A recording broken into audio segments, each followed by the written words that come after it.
From chronic pain to sports injuries, get Asia's leading joint care under one roof. Your journey to mobility starts at Sunshine Bone and Joint Institute by KIMS Sunshine Hospital, Gachibowli or Begumpe. Book your consultation today.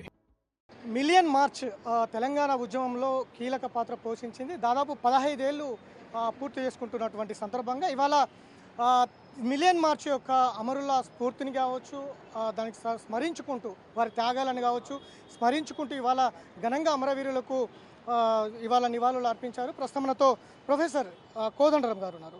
Sir, ఏంటి sir, చాలా కీలక పాత్ర పోషించారు. Million మార్చ్లో మీ పాత్ర కూడా చాలా కీలకం ఉంది. ఆ స్మృతులను ఒకసారి గుర్తు చేసుకుంటూ ఘనంగా నివాళులు అర్పించారు. ఆ క్షణాలు ఎలా అనిపించాయి ఈ 15 ఏళ్ల కాలంలో? నిజంగా అంటే ఇవాళ మనం మాట్లాడుతుంటే సినిమాను మొదటిసారి చూసినాక రెండోసారి చూస్తే ఎట్లుంటుందో ఇవాళ జరుపుకుంటే అట్లా ఉంటుంది.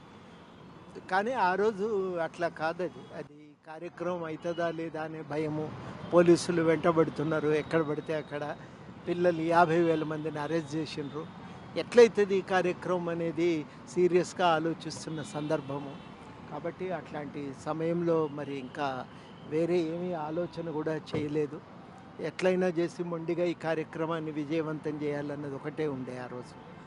ఆ దృష్టితోనే అయితే ఒకటి గొప్ప విషయం ఏంటంటే ప్రణాళిక కేంద్రం ఒక కేంద్రం నుంచి ప్రకటించిన ప్రోగ్రామ్ని అమలుకు మాత్రం ఎవరి వ్యూహాలు వాళ్ళు వేసుకున్నారు.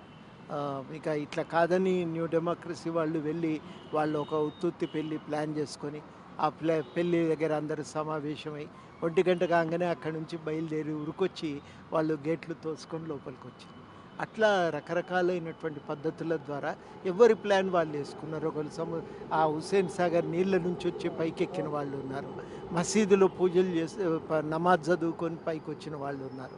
ఎవరి పద్ధతుల్లో వాళ్ళు దగ్గరలో దాక్కొని సమయానికి ఆ ట్యాంక్ బండ మీదకి చేరుకున్నటువంటి వాళ్ళు ఉన్నారు.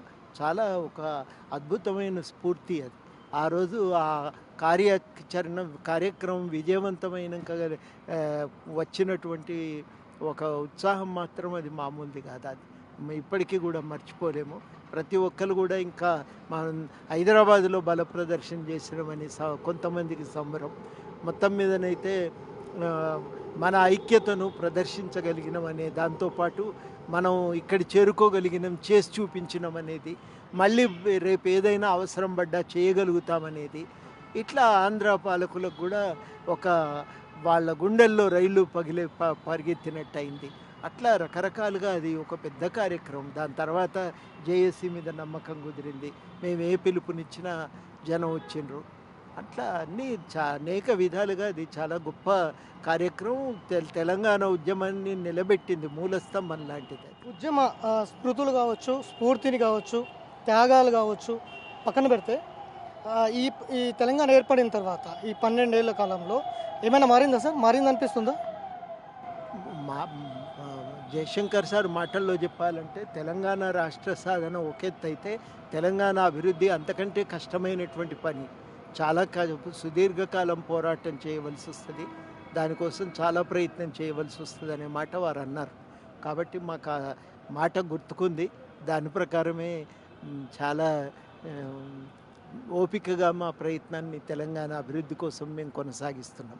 ఇవాళ తక్షణమైతే ఒకటి తెలంగాణ ఉద్యమకారుల సంక్షేమం సాధించుకోవాలి అనేది ఒకటైతే, ఉద్యమ ఆకాంక్షల వెలుగులో తెలంగాణ అభివృద్ధిని కూడా రూపకల్పన చేసుకోవాలనేది రెండవది. ఈ ఒకటి తర్వాత ఒకటిగా మొత్తం మీదనైతే చాలా పెద్ద ఎత్తున వాటి గురించినటువంటి ఆలోచన జరుగుతూ ఉన్నది. ఈ రెండింటిని సాధించుకోవటానికి చాలా ఓపికగా ప్రయాణం చేయవలసి ఉంటుంది.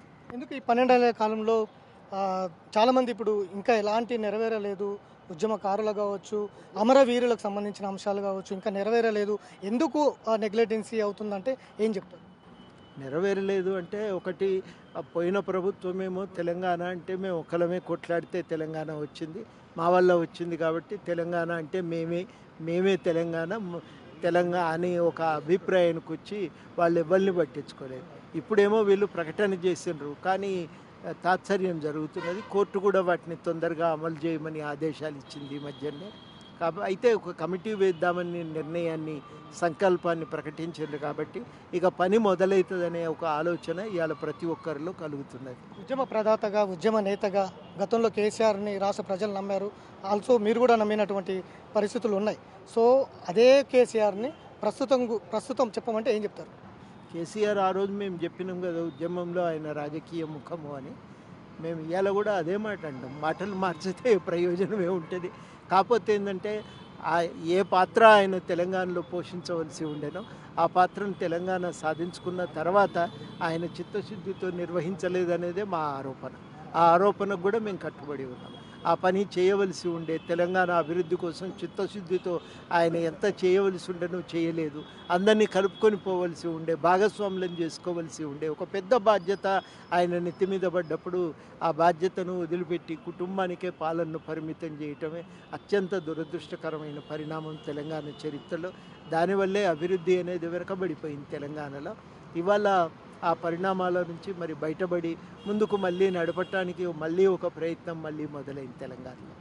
సో ఫైనల్గా సార్ ఇది ఇంకా ఇప్పటికీ తెలంగాణ ఏర్పడిన తర్వాత కూడా ఇంకా ఆంధ్ర పెత్తనమే కొనసాగుతుంది రాష్ట్రంలో అన్న ప్రధానమైనటువంటి అంశం కూడా ఇప్పుడు మళ్ళీ ఒకసారి పైకి వస్తుంది అనేది కూడా ప్రధానంగా వినిపిస్తుంది రాష్ట్రంలో చాలా చోట్ల. దీని మీద ఏం చెప్తారు?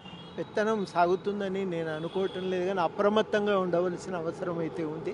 అయితే చాలా రంగాల్లో వాళ్ళకున్న దక్కుతున్నంత వాటా తెలంగాణకు దక్కట్లేదు. ఇప్పటికీ కూడా ప్రాజెక్టుల విషయంలో, కాంట్రాక్టుల విషయంలో తెలంగాణకి ఎంత అయితే జరగాలనో అంత న్యాయం జరగట్లేదు.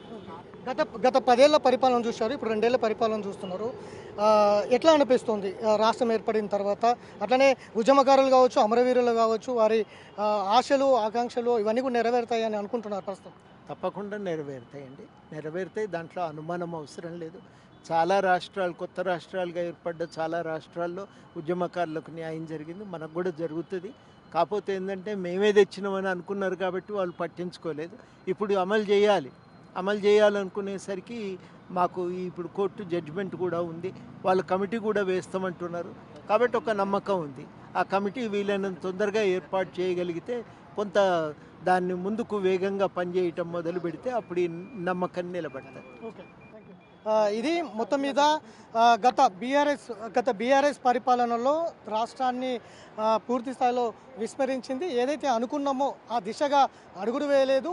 ఖచ్చితంగా ఈ ప్రభుత్వంలో ఇప్పటికే అమరవీరులు కావచ్చు, అమరవీరుల కుటుంబాలు కావచ్చు, ఉద్యమకారులు కావచ్చు, ఖచ్చితంగా న్యాయం జరుగుతుందనేది ఆశిస్తున్నాం. ఆ వైపుకు కమిటీ వేస్తామని చెప్పింది ప్రభుత్వం. ఆ కమిటీ ప్రకారంగా ప్రభుత్వము ఈ ఏదైతే అమరవీరులకు సంబంధించిన అంశంలో వారి ఏదైతే ఆశయాలు కావచ్చు, ఆకాంక్షలు కావచ్చు నెరవేర్చేందుకు ప్రభుత్వం ముందుకు వెళ్తుంది అన్న నమ్మకం అయితే కోదండరాం అభిప్రాయపడుతున్నారు. వీడియో జర్నలిస్ట్ చైతన్యతో వెంకట్, బిగ్ టీవీ, హైదరాబాద్.